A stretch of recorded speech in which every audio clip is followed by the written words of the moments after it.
个性真特别，有人讲伊真古摸。像比如讲有一边坐我的车，咱车底一半时啊实在是无可能讲随时准备要上坐吼，所以车底一半时会较无清气，伊嘛会嫌东嫌西，甚至若车底闻到食薰的薰味，伊就差不多强要掠狂吼。咱你想讲我无叫你坐我的车咧，你坐我的车都甲嫌东嫌西吼。我们尽量讲坐我的车，你若无注意你要对着红绿灯。要左右转的时候，一定要前3公尺要打方向灯嘛，无伊就马上来吐啊。不过，嘛有人无同意这种讲法。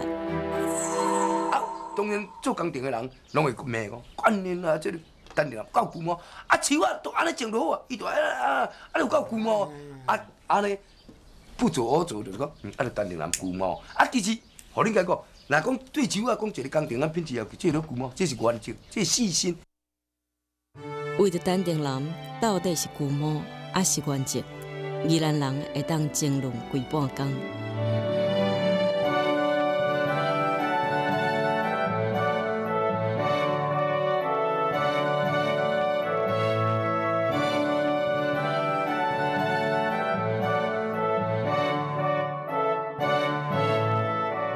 1985年，区中运伫宜兰举行盛会点到迄一刻。贝多芬快乐上播送16音节，礼炮甲和平钟中间让25秒。每一个细节，单定人拢亲自规划，而且看头看尾。区运结束，大会主席欧罗讲连缺点，裁判组长讲袂输咧办奥运，这就是单定人。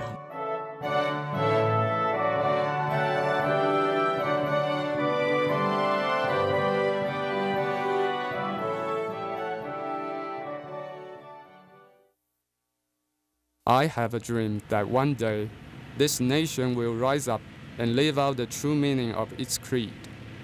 We hold these truths to be self-evident, that all men are created equal. 他收集了很多古今名人的演讲词，把它编辑成册，然后他会逐篇背诵。最长的一篇就是金恩博士在林肯纪念堂前面对20万名听众发表的 "I Have a Dream" 这一篇演说。有一次在和我搭车要上山去践行的途中他就背这一篇给我听。我们按码表计时结果刚好17分钟。在回程的时候换我背给他听是17分30秒我对他戏称说，我才不及君乃差30秒。单定南基金会董事长林光义是单定南的好朋友。伊讲单定南有3个司机，伊是其中之一。问伊为什么要安尼做，伊讲：我看伊安尼为着宜兰县城建设，无暝无日牺牲奉献，拼甲身体拢歹去我只顾拍拼家己的事业伫伊的面头前，感觉真见笑，所以会当有机会替伊服务，安尼多少会当减轻我心内的愧疚感。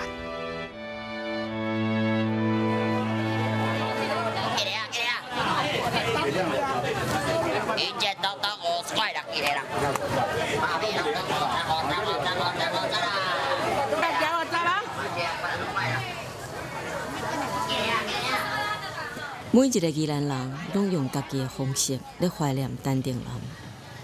就确实，咱这庄下人咱这都拢歹命底就感觉讲对伊实在拢足怀念的像讲安尼人工程建设若袂讲食钱，拢做真坚固安尼伊伊做人嘛，确实足好的。伊都足善良的嘛，敢若讲艰苦底牺牲的嘛。你讲真两斤，真照顾农民啦，真照顾农民。本来就是你没有，有些菌嘛袂歹，伊对单定人有些菌拢袂歹。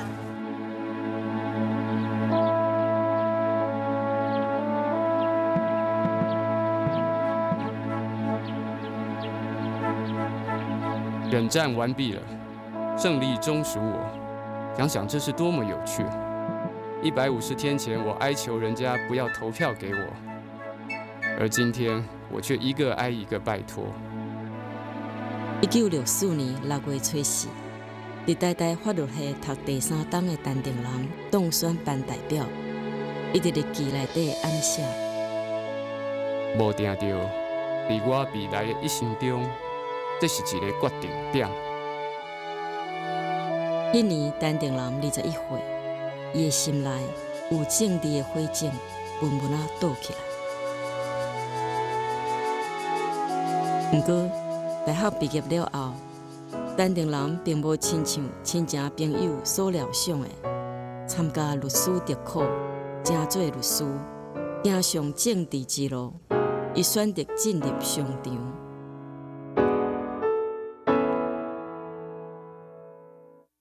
1979年，陈定人生命中上界重要的决定点出现。迄年，36岁的陈定人伫台北做生意，是一个成功的贸易公司老板。68年，美丽岛事件发生，内底有2位人物，林义雄先生甲姚嘉文先生，伊2位都是我头家真熟悉的人。伫伊心目中，伊2位真优秀，但是国民党竟然中枪，真2位是大歹人，这对我头家是真大一个震撼。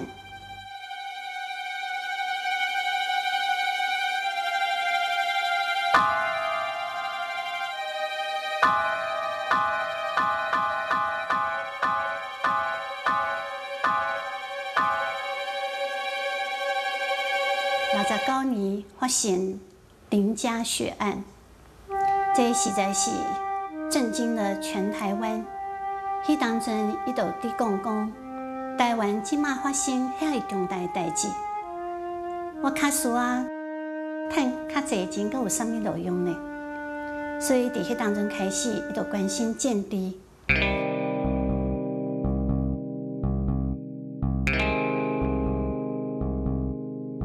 1981年，陈定人决定返去宜兰投入选举。这个决定改变了宜兰的历史，嘛影响整个台湾民主运动的发展。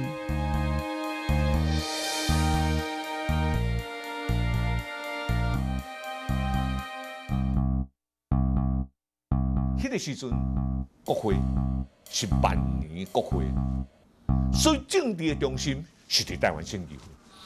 所以，伫整个冲击的中间，平心讲，那宜兰县长甲宜兰的省议员，当然省议员较好选。当初因为石坤也要选市议员，中传电也要选市议员，定南也要选市议员，总调2成，无可能3个拢落嘛。我会记得我甲这个方向，费世平，几个去，我将这个形势分析给伊听。若是2个拢要伫遐选，2个拢真优秀，总是2个可能会两败俱伤。定南兄，伊有为着公的利益，伊非常有团结。伊后来听了，很痛快，一口答应。民国70年9月27，教师节前一天，阮伫台塑的大礼堂举办施觉民教官逝世3周年的追思纪念会。伊较晚到位，问我讲：有看到你赞成啊无？我讲：伊来过啊，可能先走啊。你要找伊创啥？伊甲我讲：我要甲讲，我要甲伊竞选县长。我讲：那嘛好啊，你赞成知名度遐尼悬，甲全县的每一个人拢压过手啊！你也无人捌你啊，是要安怎甲伊选？伊讲：假使我若选输啊，嘛是宜兰县有史以来最激烈的一摆竞争。因为我们是老师嘛，我们都有教职啊，在那个时候气氛底下，我们学校又有那个所谓的人2，那专门这个所谓中层资料的调查。那所以一般那时候的老师哈，他们是不太愿意哈参与这个所谓这个党外运动啊，或是甚至于迄当就是讲党外啦，无啥民进党就对啊啦，党外运动无人教啦。那时候做文宣都要找一个好像秘密的地点。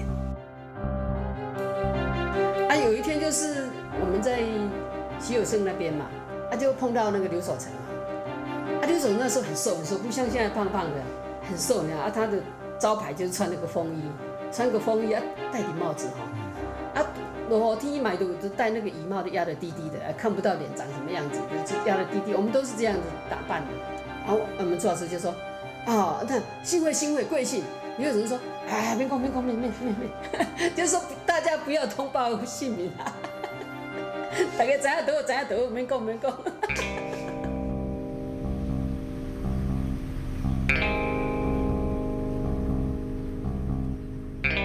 原本互当作牺牲打的陈定南，想袂到伫选战开始无偌久，就逆转世面，假寄一阵陈定南旋风。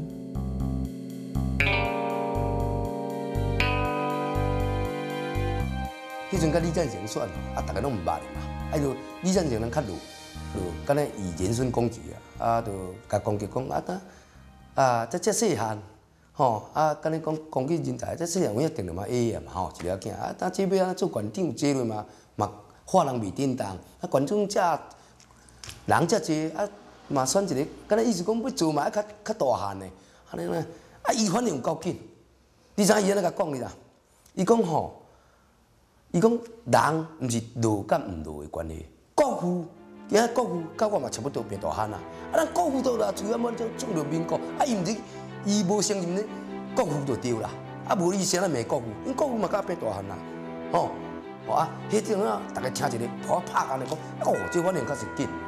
迄当阵伫迄个礼堂遐因为那个挤得水泄不通了，肉贴肉，你知道吗？根本就进不来了。还有看到有人爬窗户，从上面气窗那里爬进来，没有爬在那里听不知道怎么跌落汗的样子，不知道。那气窗那里都有人头跑出来，讲。李赞成就讲咱即摆这个治水方面都是安怎做安尼来，定了嘛讲，你敢若会晓讲，东山河源头到遮来，过去拢猪母放尿落，规个拢淹水你都做袂好事你还讲要做到，要做毋就赶紧摕计划出来，毋是用嘴讲最后一场公办证监会在那个罗东镇的那中山堂挤得爆满就李赞成在那个礼堂的舞台上面当场下跪结果他不跪还好，一跪下去，大家说能起来，那国民党就完蛋，整个气势在崩盘了。开票迄天我去宜兰市甲宜山看几个投票所拢输去，但是相差的票数无济啦。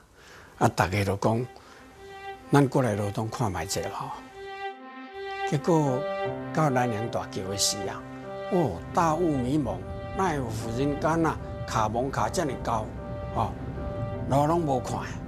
我就讲，可能很细赢因讲这啥人讲？无代无志卡蒙，这明明要变天嘞罗东镇宜兰市上大票仓嘛，这两卡票他都不公布出来，一寡群众拢自动自发去为罗东分局，去为罗东镇公所，去为宜兰市公所，拢开始自动去为，讲你若无要放火烧，足心塞的，就票开袂出来，然后就卡亡规个纵贯线拢卡亡，甲迄个群众去有的所在拢卡亡，我手甲比啊咧无歹镜头，迄个网卡才搞个。因嘛感觉讲大势已去，甲10点外才宣布我立东升了。结果宣布了，就像浑水散哟，马上就散开了。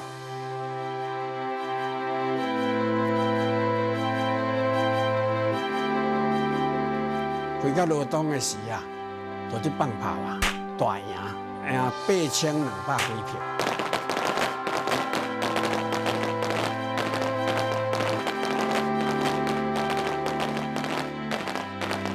伊讲恁宣布里面动算，你卖追究讲赢偌济安尼啦。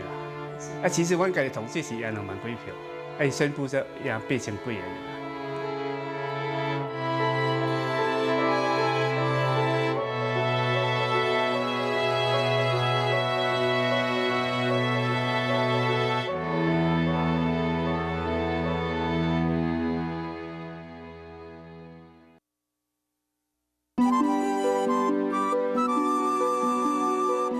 宜兰古早叫做柑仔兰，面向太平洋，后面有雪山山脉。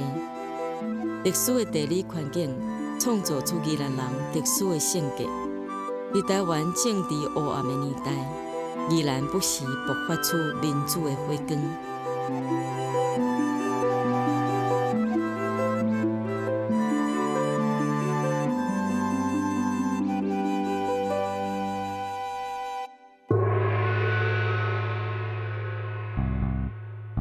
1981年的县长选举，陈定南以一个菜鸟仔打破国民党30年的县长专卖，成做宜兰第一位党外县长，开始一步一步创造属于伊甲宜兰人的政治奇迹。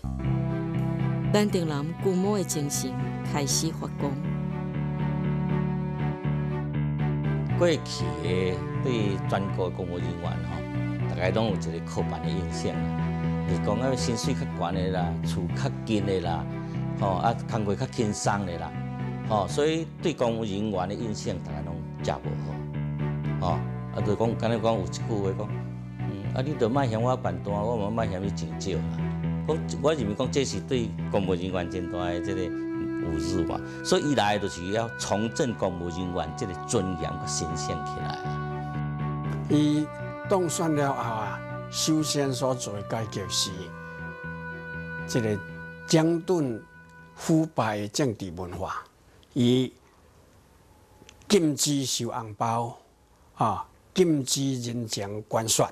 机关内底人送礼，他就是要处分啦，甲连讲机关外的单位送礼，他就要伊就要公布迄单位的这个的名称啊。所以到尾手来，大家拢知影，成绩就是这个送礼就没有了。对人民申请案件要求内底要注明日期、相办人的姓名甲电话，而且要求县政府的相办员对人民申请案件上计会使体行一遍，袂使共体2遍。公务人员较早挂一个名牌，唔敢挂咧。偷偷摸摸啦，可能公务人员人就一个歹印象。伊讲一句话啊，要县政府的员工啊，要做卑微的工作啊，树高傲的自尊啊。到尾手啊，大家挂名牌，搁即个抬头挺胸啊，出嚟我是宜兰县政府的人啊，甚至就是一寡官民、一寡公务人员，拢去外县市，讲坐计程车，人也问讲，你是哪人？讲宜兰人啦。再去坐计程车，讲这免费。他选上，大家都很高兴的。以前衙门是没有人去的啦。那他选上，他很高兴去衙门走一走，好不容易有个平民县长在上面的，对，去衙门走一走。他看到就要讲，某某，你以后少来，没事少来县政府。然后他的朋友都不能去。标那个工程，都很惨呢。拄调无偌久吼，就是寡迄落工顶界啦，就来找阮大哥啦，嘛来找我啦。伊讲你唔免出本啦，若有需要去县政府，你陪阮来行一下咧，就好。阮若有趁钱，会算你一份安尼啦。阮大哥嘛甲拒绝，我嘛甲拒绝。我食较暗者，阮无要趁这个钱安尼，我就甲拒绝啊。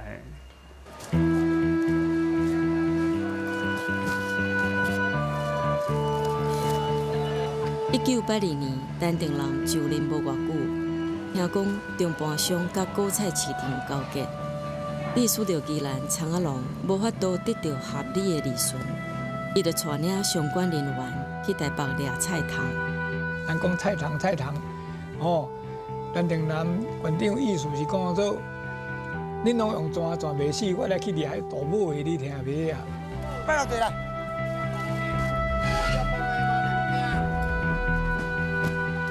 要去抓菜场的迄阿妈，伊人伫我遐，伊甲我讲，我也免困啊，讲要创啥？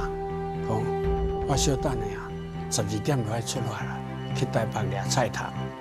我讲，迄拢乌道伫把持，你毋惊去互拍？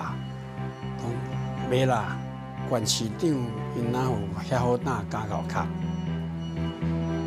来，我做两件，来两件来2啦，1、2、5，啦8、9、8、9。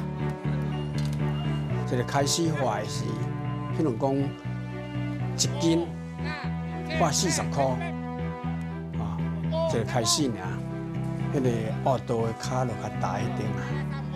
过来30块无人画，20块嘛还阁无人买，15块阁无人买，10块、9块，我都个举手啊，迄落伊个啦，所以当场就提出抗议，讲这是明显作弊，哦，你卡放落去看者，正头来。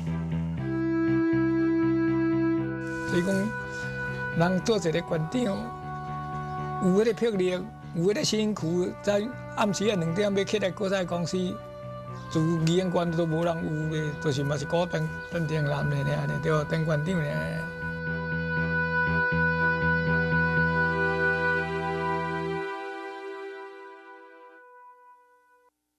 这成烟路就是讲较成烟少啦吼，较早就是讲贴单烟少啦，啊较烂，啊真害哦，啊甲陈定南的手就是讲来甲创成烟石顶灌人摩托安尼。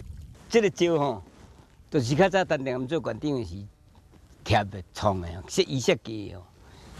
这种成烟石顶灌人摩托啦，成烟石是内底贴一烟，啊外口贴一烟，啊这摩托灌。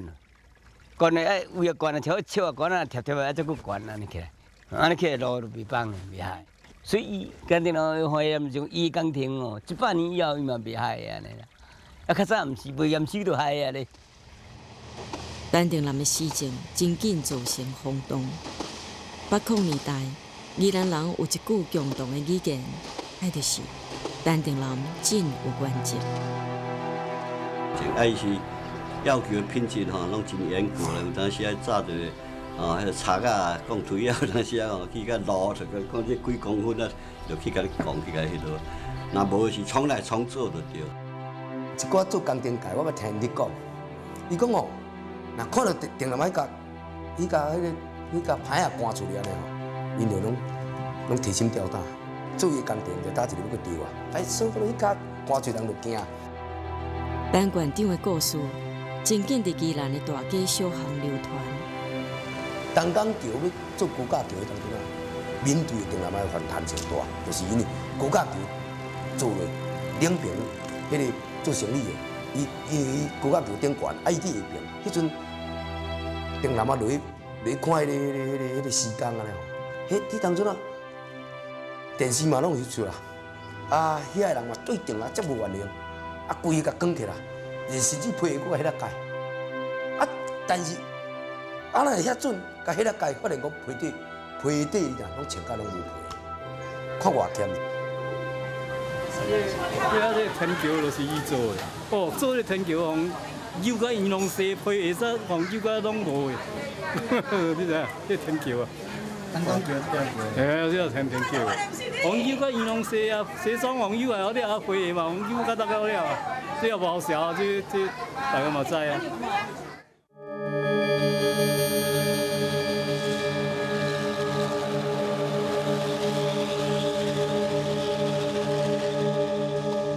比过去啊，东山乡甲所这个区段吼，拢总有5间水泥厂。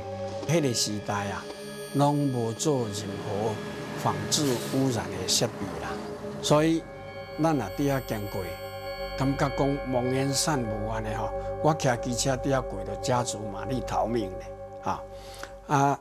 伊上任了后，有一天，伊去东山乡参加一个敢像里民大会啦，啊，刷的时发觉讲，我的车本来是黑色的，哪会变白？伊用手去甲摸啊，发觉讲顶悬已经卡一圈石粉啊，所以伊就去追查迄个原因。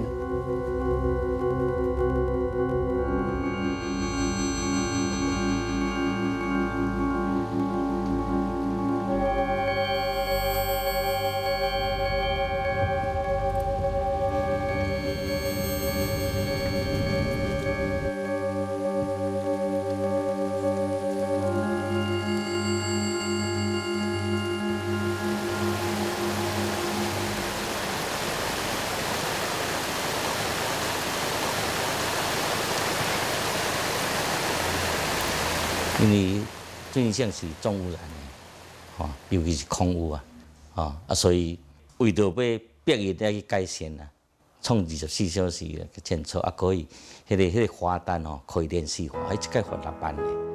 不但半年中间使武老溪的水变清，东山乡的天变清，而且除了发薪水予遐个监测员以外，佫替县政府赚几啊千万，遐监测员说不出财神爷，所以我会记得迄阵，报纸的标题，尽手动写讲武老坑的水清啦，果然是崇光碧泉啊，再见晴天。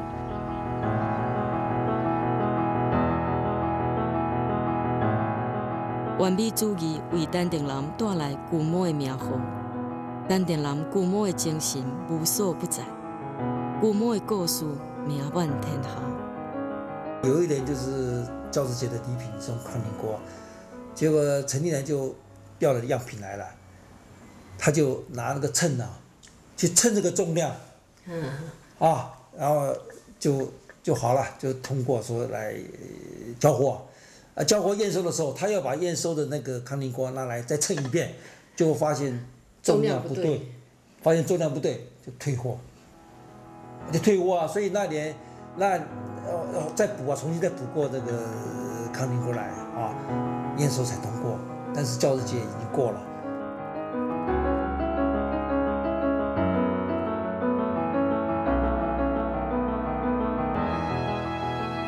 陈定南的行事风格，让伊遭受冷血酷烈的批评。伊讲：如果互人介意，甲受人尊敬无法度两全的事，我宁愿受人尊敬。不过，伊的坚持原则以及抗压性，嘛，互伊变成超人气的政治明星。这农民讲落语言咱年轻讲啦，敢若食牛学落甲得罪啦。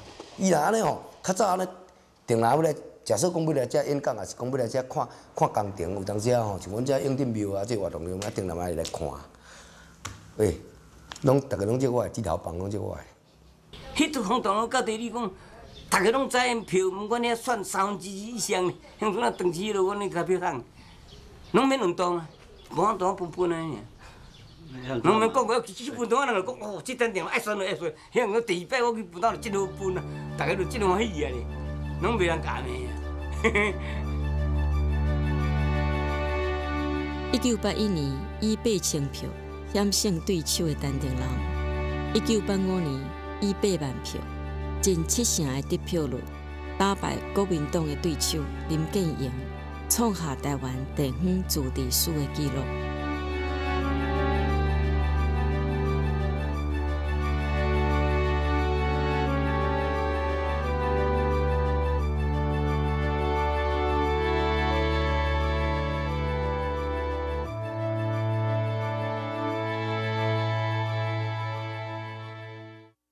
这地球仪不是一般普通在书店买的地球仪，是定南跟国家地理学会 National Geographic Society 买的。定南觉得人要有世界观，同时他到美国的时候有去参观这个国家地理学会，很认同他们的宗旨。真爱收集地图的陈定南，将宜兰县全图放大，搭伫办公室的壁顶。伊每天看着地图，描绘伊的南洋大梦，伊讲，上界希望刻伫家己的王牌顶悬的文字是：宜兰经验的创作者，宜兰现代化之父。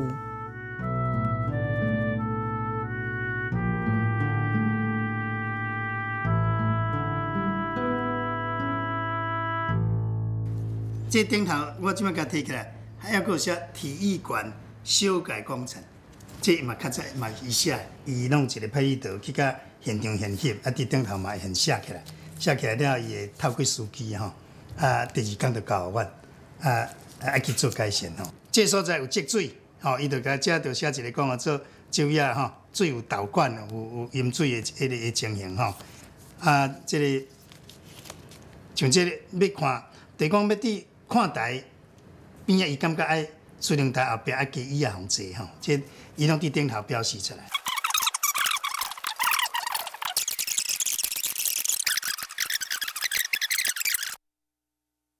第一，来倒位啊，伊感觉伤悬的，伊就爱感觉爱甲卡掉去吼，而且敲掉拉平吼，哦，这个气方式快吼，拄我讲的这部分，下边爱贴石头吼，这样本。先去试看卖就对了。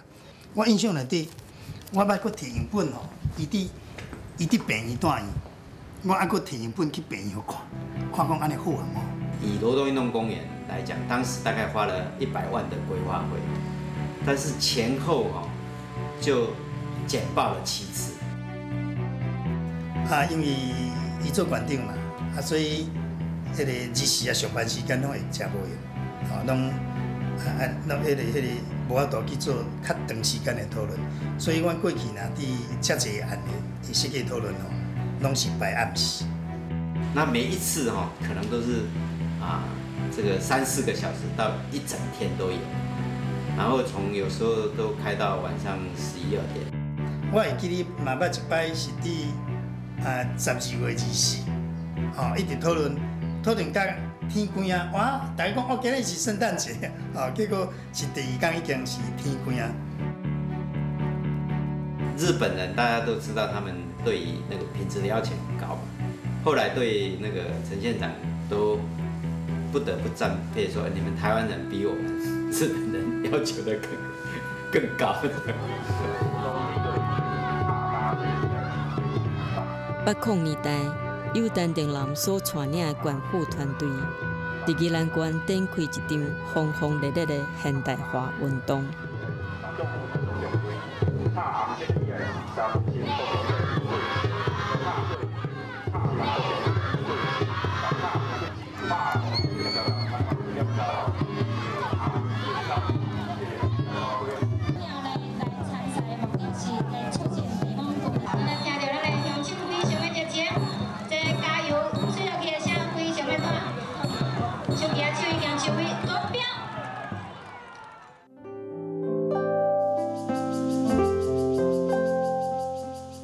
罗东运动公园，伊是伫76年开始规划吼，78年才开始去施工吼，完成是伫83年。我会记哩用地征收大概是1亿8千万吼，所有的这建设吼，包括做游泳池、棒球场啦吼，这景观吼，这拢总做起来，整体的案到83年吼。大概开无到6亿啦，当时你做大安森林公园，听讲是开60、70亿。我会记得收到一张批，是一位赖先生，伊有讲征收的时阵，伊心肝真欢喜，但是伫建设的过程中，他看到一花一草、一砖一瓦慢慢堆砌起来，罗东运动公园慢慢成型了。随着运动公园的兴建，他的心情也有了改变。等后来完成了，伊凊彩带外县市的朋友来迄边佚佗，嘛甲朋友讲，这个路顶应该是我房间所在，心肝内底有一种讲袂出来的欢喜。东山河、宜兰运动公园、罗东运动公园。互宜兰人充满骄傲，嘛互全台湾人心生的建设，伫丹顶林8年馆长任内陆续规划完成。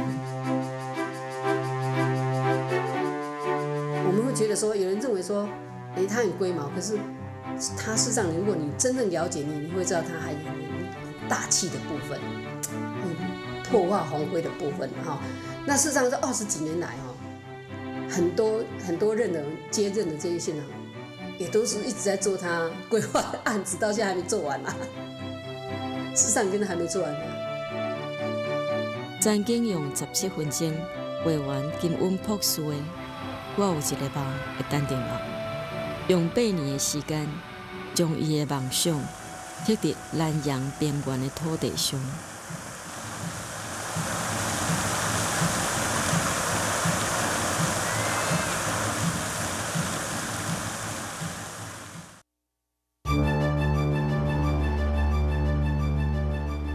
丹顶林旋风加过整个800年代，伊的名字就是品质保证。伊的宜兰奇迹，成做东外民主运动上界有力的文宣。1987年，丹顶林为着阻止陆轻到宜兰设厂，甲老头家王永庆就电视辩论。这摆辩论，互陆轻为一个地方议题变作全国焦点，大大提高宜兰人的环保意识。最后成功将陆轻赶出宜兰县。宜兰县不欢迎六轻最主要的理由就是跟县的发展这个角色冲突。那附带的理由就是宜兰县地形封闭这个地方的污染非常不容易扩散。那第3点呢？宜兰县的产业结构非常特殊，渔业的生产总值在农渔牧里面的生产总值里面已经超过1半。那这个地方的海洋生态以及渔业资源不容糟蹋。是，所以谭硕一再提到零污染或百利而无一害呢，我们是觉得今天呢完全是漠视事实啊。老实说，六轻的相关行业真的在宜兰县能提供45万个就业机会。那我想宜兰县一定要成为第2个3重市，到处都是这个压出成型的工厂、射出成型的工厂，到处都是做塑胶袋的小机器厂，那大概都是乌烟瘴气了。宜兰县不是不要工业，我们只是不要石化的上游、中游、下游工业，也就是说没有污染的工业。咱迄阵反六轻也无成功，我相信宜兰今仔日的面目。绝对不是咱今晚看到的青山绿水，因为以这个六轻进来之后，它是整个联动的，整个中下游产业都进来，所以雪山隧道通车也没有用，只是让这些污染性的这个中下游产业更加速移进宜兰。但是我感觉讲对我来讲我特别看到宜兰这青山绿水，我感觉这是对我的一个奖赏、鼓励跟安慰。仍然记得反六轻这些朋友一辈子这一场战役，拢是因生命中一个非常重要的力量来源、自信的来源、光荣感的来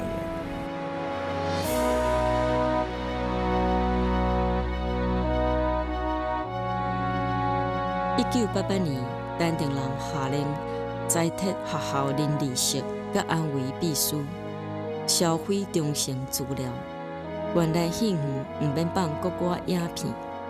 1989年，下令管属机关学校唔免升降旗，公共场所唔免挂新闻以及其他政治人物的相片，直接挑战威权体制。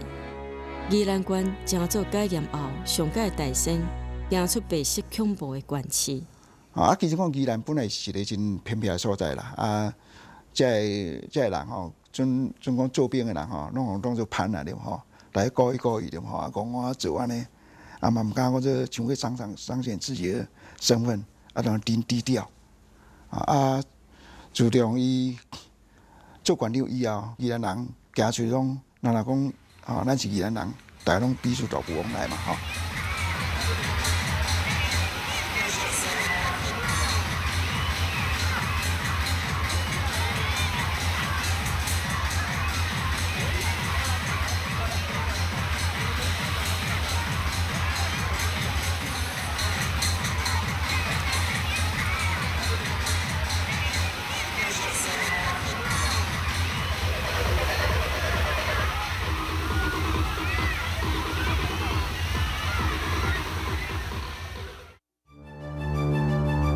1989年，县长任期届满，陈定南转战立委，在宜兰轻松摕到8万外票，得票数将近超过其他当选者的总和。这场反核四的运动，不只是台北县民对台湾电力公司，这场是台湾2000万人对河北川军事强权的这个行政院，所以不只是台北地区所有的民众，大家共同拍表，咱嘛希望会当透过咱的亲戚朋友来唤起台湾2000万人，大家共同的决策，大家共同的拍表，咱大家共同来努力，一直到国民党政府宣布放弃核四厂的新建为止。感谢大家。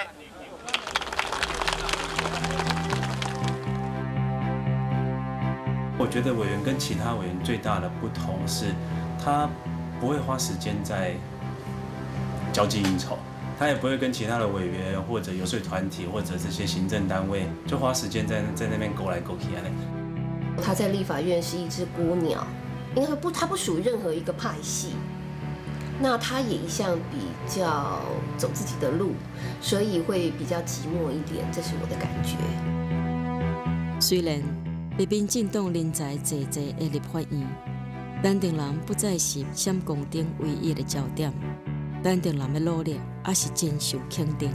其实，在立法院里面啊，国会记者他们针对每一届的立委，他们都会做一个评估评比。那其实陈部长在每一届的表现都是名列前茅。一般质询稿都是讲白就是助理在写嘛，然后写过去，那边的部会再回复回来，解释底下的这些行政人员在写嘛。那甚至我记得那时候就在讲啊，这是作文比赛啊，国会助理跟国会联络室的作文比赛嘛，跨墙开好下呢。但是我很骄傲，就是其实党团办公室或者国会办公室，其实他们都会说，就是我们收到委员的质询稿，一定是他亲笔写的。他的质询稿全部自己亲自动手，自己也写的。他总质询，我们在那里，他质询完，我都会觉得说，哦，好棒哦，这样，好，铿锵有力。我始终认为台湾已经是一个独立的国家，而事实上，中华民国政府这些年来，从汉则两不两立到汉则两立，到我们的郭部长去北京向中华人民共和国的国旗、国歌，还有上面几个国家元首表示致敬。我想，今天我们政府在很多方面都用各种方式承认中华人民共和国是一个独立的国家。我想，我们必须承认，台湾也是个独立的国家，是现实。今天我们所面临的，我觉得是一个非常紧急而迫切的局面了。我个人认为，今天台湾继续披着一个中华民国的外衣，我觉得会为台湾带来明显而立即的危险。我觉得最难得的是在这些，即使是行政人员，即使是个小职员、小工友，他都会对委员竖起大拇指，甚至会对我说：“林委员真的不简单，真的了不起啊！”那我觉得，即使做一个小助理，帮他处理琐碎的事情，我觉得那时候我很年轻啊，才20来岁，我刚刚就是一个很骄傲的事情。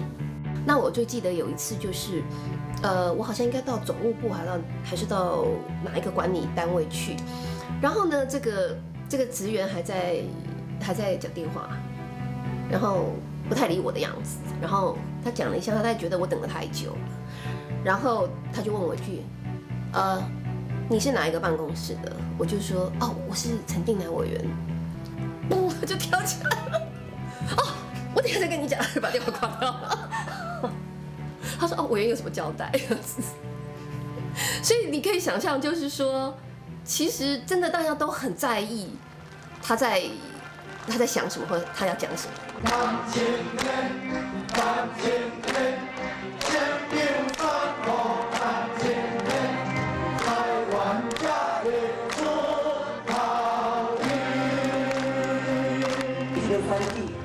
已经不是单纯的陈定南对宋楚瑜的选择，也已经不是单纯的民进党对国民党的选择。年底这个选举是所有疼惜台湾这个土地、认同台湾文化的台湾人民对抗外来政权的一场民主胜战。宋楚瑜，民国1994年台湾第一摆省长选举，陈定南代表民进党出战。宜兰经验就是上届有力的文宣，陈定南旋风再现。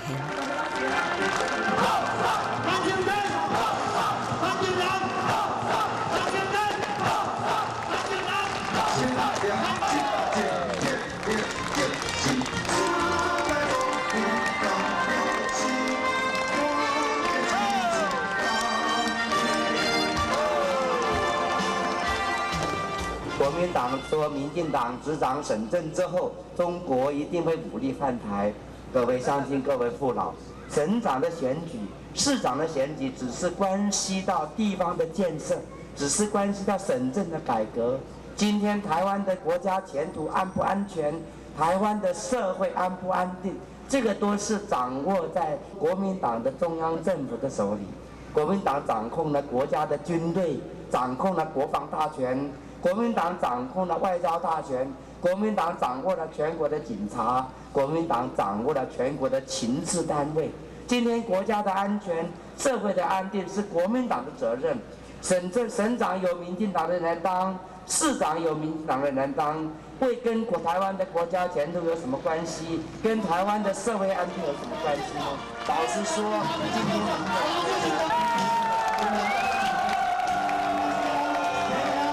迄阵啊，宋总有看危机啊，国民党看危机啊，伊发一个口号，讲吼，然后电话调顶警水拍过来，所以当阵规个全反叛。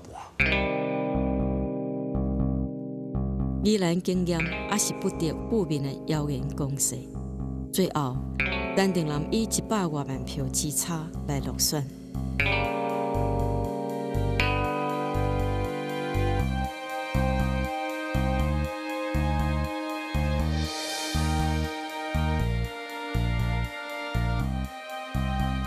陈县长quy模的特质，在陈立委的时代悠远不变。大家都知道陈定南不收礼物，但是他还是会送礼物给人家，只是大家也不要有太高的期待。我找到了一份他当年中秋节的一个送礼名单，那你会很有趣的发现，这里面其实没有一个是名人，没有一个是所谓他的长官。很有趣的是，里面我发现的是一个罗东公园老友会，每个人2块月饼。还有呢，医院的医生、护士，好，火车站前的计程车司机，每人2块月饼。那陈部长的规矩非常的多，譬如说他这里有写了哈，月饼的送达时间，他都分好了，因为他要确定这些月饼送到这些人的手上还有温温的感觉。可是你要知道，那个时候是没有所谓的雪税的。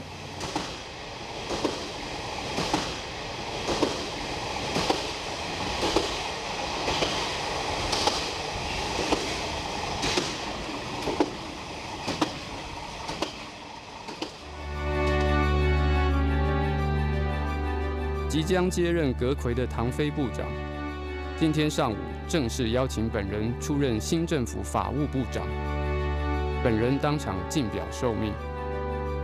2000年台湾第一摆政党轮替，陈定南出任法务部长，人民对着伊打击乌金为政权的新政府充满期待。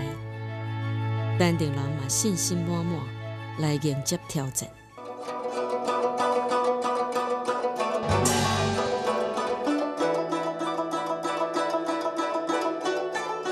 好大胆！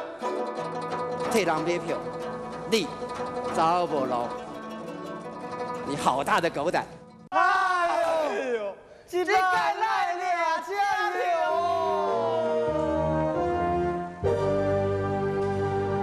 那陈部长他上任的第2天，他就指示我们要草拟出扫除黑金行动方案，大概在4天之内，行政院通过这个方案。那这个方案呢，最主要的，他就是设立了一个新的组织啊，叫做那个查缉黑金行动中心。其实台湾的黑金的结构哈，坦白说了，立法委员占了非常大的一个因素，所以也因为这样哈，立法委员的选举就会变成扫黑里面很重要的一环。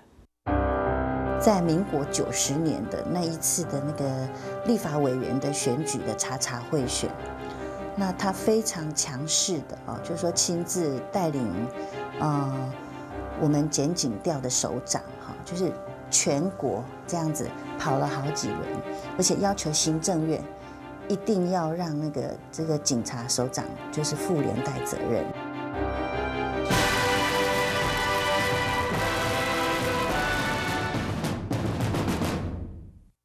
大家好，我是左秘书。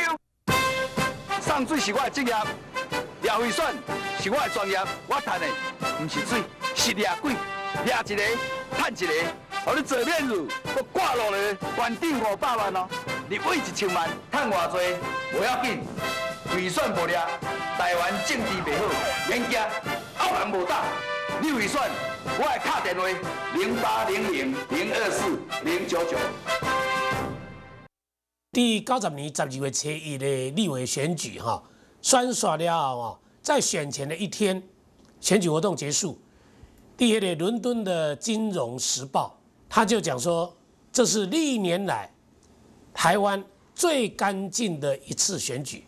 那到了当年的12月3号，台湾的《中国时报》有做了一个民意调查，有70.1%的民众认为那是一次干净的选举。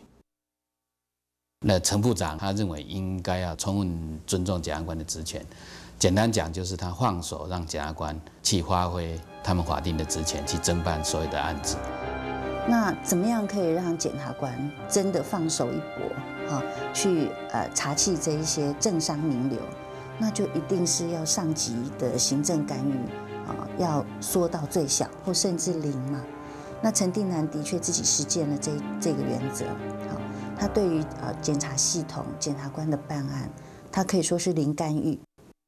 譬如说有立法委员会到法务部来陈情，当然他们可能是打着一些民众不服的案件，结果公告不要了，立委都会公得于个人的案件这个时候呢，陈定南有时候会叫我进去，然后说因为我们为了要发新闻稿啦等等方便所以我们都要录音。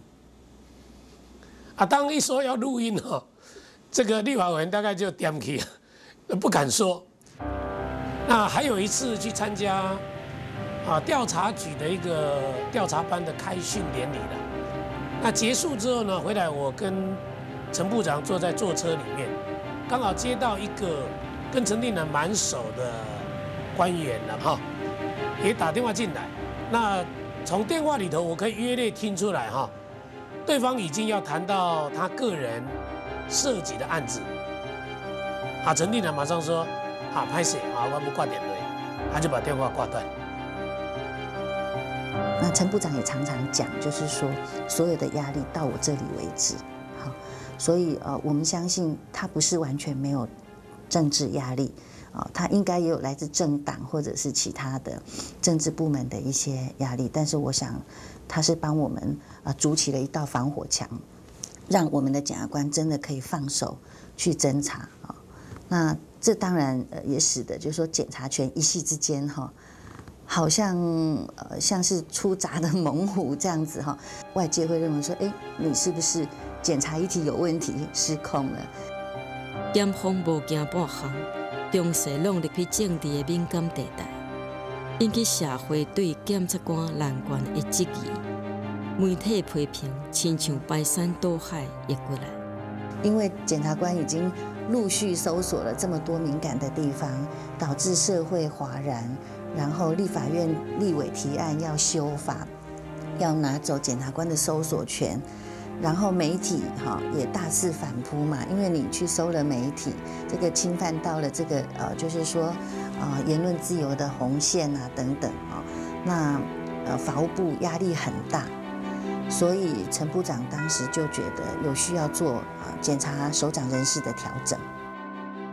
司法是社会正义的最后一道防线，但是我们也不讳言，在过去的一段时间，我们有些基层的同仁有过度的滥用权力的情形。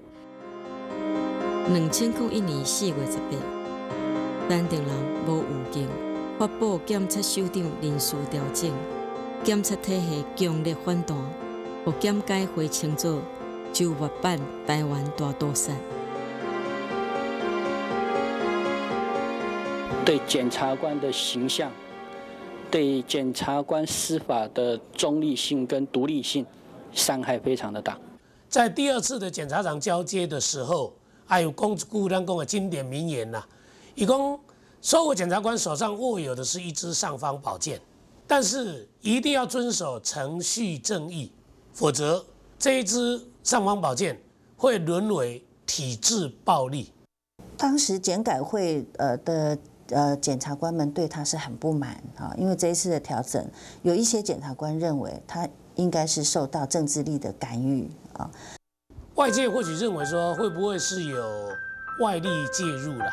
但是我们在想以陈定南跟宋楚瑜曾经在1994年的省长选举是竞争最激烈的2位，如果要说以陈定南个人最有利害关系的，绝对是新票案，而新票案就在黄世明当台北地检署检察长任内他办的，而且也办出了一个不起诉，可见他没有去关切或去干预，或者那一个案子应该不至于是不起诉。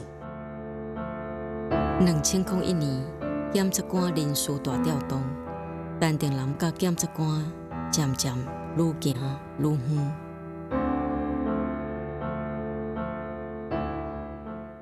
陈部长对于这个法务部3个字的中英文这个招牌啊，非常的在意，因为很久的你看，你们曾经看过这样的状况吗？绝无仅有。你看，光一个法有不同的写法。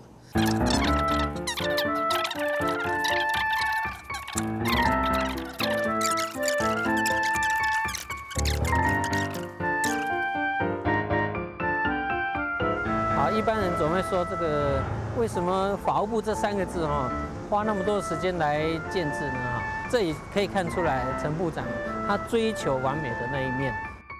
那大家都知道说他对于这个工作的要求非常的严谨，我们都很害怕。我第一次就是被他找到那个他的办公室，他竟然是拿着一把尺量给我看，说我明明要求你，就是说天地要留多少宽，你竟然给我差0.2公分。他经常会要求，就是说我们想跟他做什么报告呢，就希望把它写下来给他，然后就放在他的桌上，那他就会批示说你下一步应该要怎么做。像你看这里讲说，陈情人地址的电话不可以写庄定县，这是最后一次警告。我们最怕的就是这种有红字的，这就表示这个错已经犯过了，非常的严重。我们很爱收集这一些他的批示，因为很有趣。尤其我们喜欢收集别人的，因为我们就会拿这个来互相嘲笑对方。2002年，台湾甲美国签署中美司法合作协定。陈定南正做自从1979年台湾甲美国断交以来，第一位获邀请进入华府的政府官员。中美司法互助协定的签订，这个过程其实是非常的戏剧化的。美国当时有911事件，就是他们在防范这些恐怖分子的这方面，他其实需要很多国家的协助，他尤其也很需要台湾的协助。陈部长就请这个美国驻台代表到办公室来，然后就跟他提及说，我想过去谈一些司法互助方面的事情。他一开始他就提出说，他想要到华府去见当时美国的司法部部长这个 John Ashcroft。你知道当时台湾跟美国不是一个正式的外交关系，这是非常的困难的。一直到林出发之前，我们接获的讯息，也就是说，最有可能见到最高阶的，也可能只是他们的副部长。那当时陈部长的立场还是说，这样子我是不能够接受的。最后真的是在 last minutes， 我们接到通知说 ，OK， 明天的会面会是美国的司法部部长亲自来做这个接待，这样子。陈部长真的是非常非常的开心，他当时其实还有接受美国之音的专访，美国之音还说，这是23年来第一位台湾的法务部部长可以进入华府。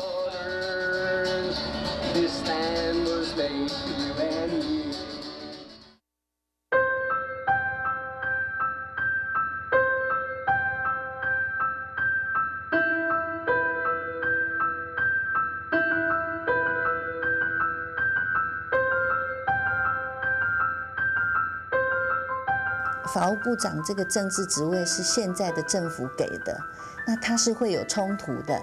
那你要怎么样期待法务部长他可以不畏权势，即使打击到他的上级，他也在所不惜。其实这是蛮困难的一件事情，但是这几乎就是法务部部长的职责跟宿命。同仁代表献花。2004年，陈水扁连任总统，陈定南续任法务部长。不过，长期累积的挫折，让伊产生不如回去故乡打拼的想法。他对于检察总长人选的意见，那对于部内的，譬如说这些检察长的这个人选安排的意见那几乎都没有被他的长官所采纳。那当然我们有合理的理由可以推测说，应该就是说他获得上级的信赖是越来越少了吧？那所以我猜想，陈部长应该是点滴在心头。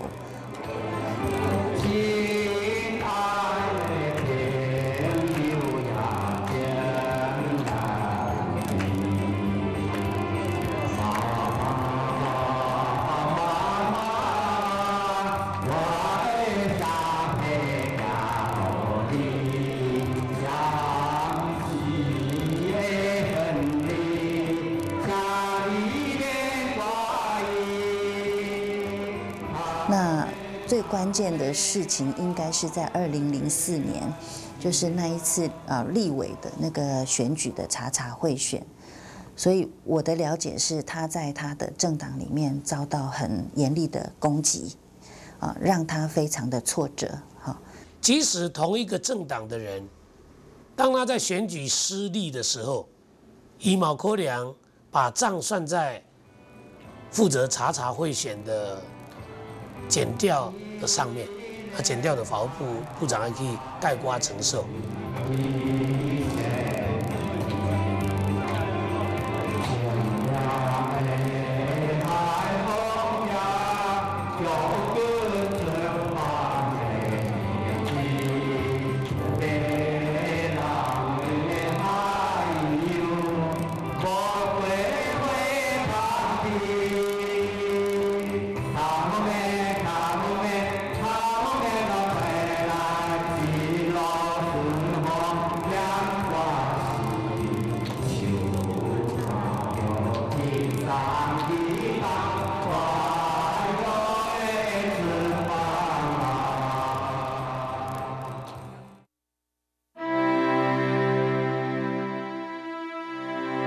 北宜高速公路在年底通车之后，宜兰县将步入另一个关键性的发展阶段。我就必须像24年前一样，不计个人利害得失，再度背起政治的十字架。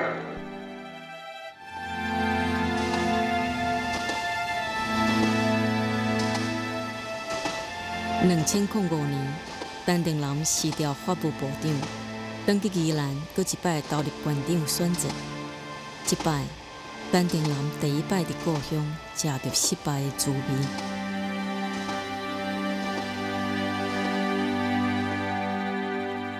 迄个时阵伊失败的原因啊，真济啦。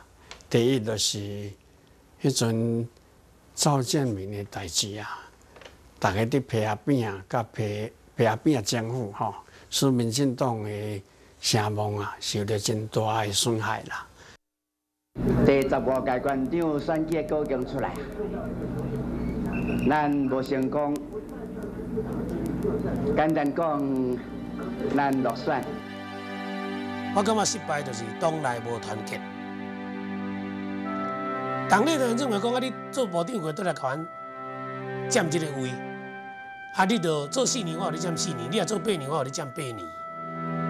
所以每个人都想要出头啦。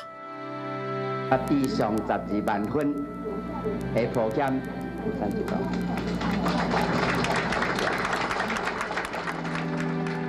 南洋之父的光环不敌残酷的政治现实。24年前，由于领军赢到的政权；24年后，由于亲手送回去。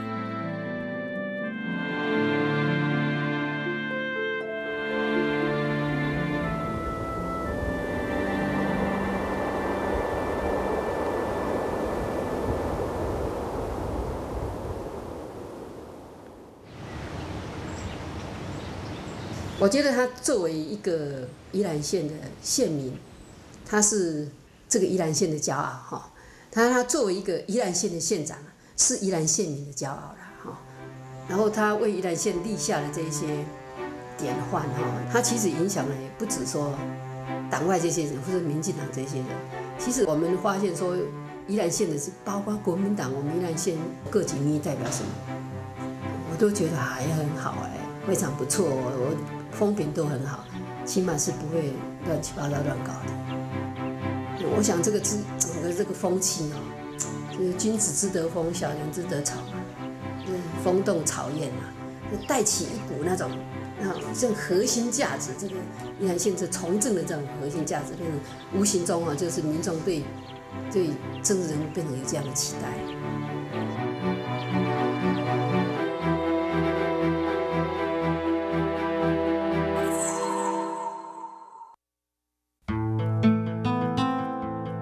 去当阵咱住伫台北，咱厝附近有一个公寮，修工以后留了一只狗在公寮，没有带走，变作流浪狗。定人看到就捡回来。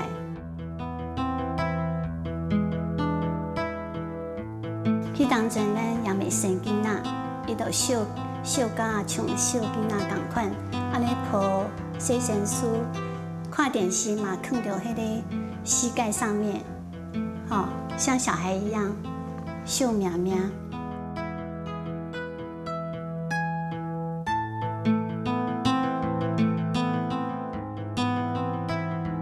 有一天，迄个狗唔知安怎都死啊！我看到真伤心，定然嘛伫哭。一个大男人在流眼泪，是为一只狗流眼泪。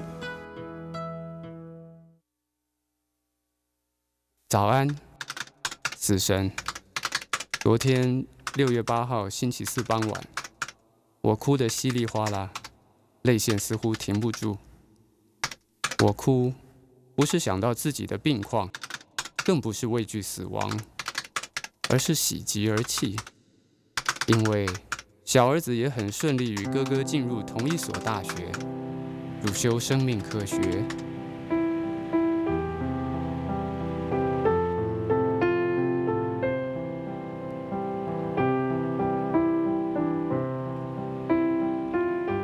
2006年6月16日，迄15年才完工的雪山磅空举行通车典礼。当年的催生者陈定南，却是正在病院内底，甲气线岩咧扯拼。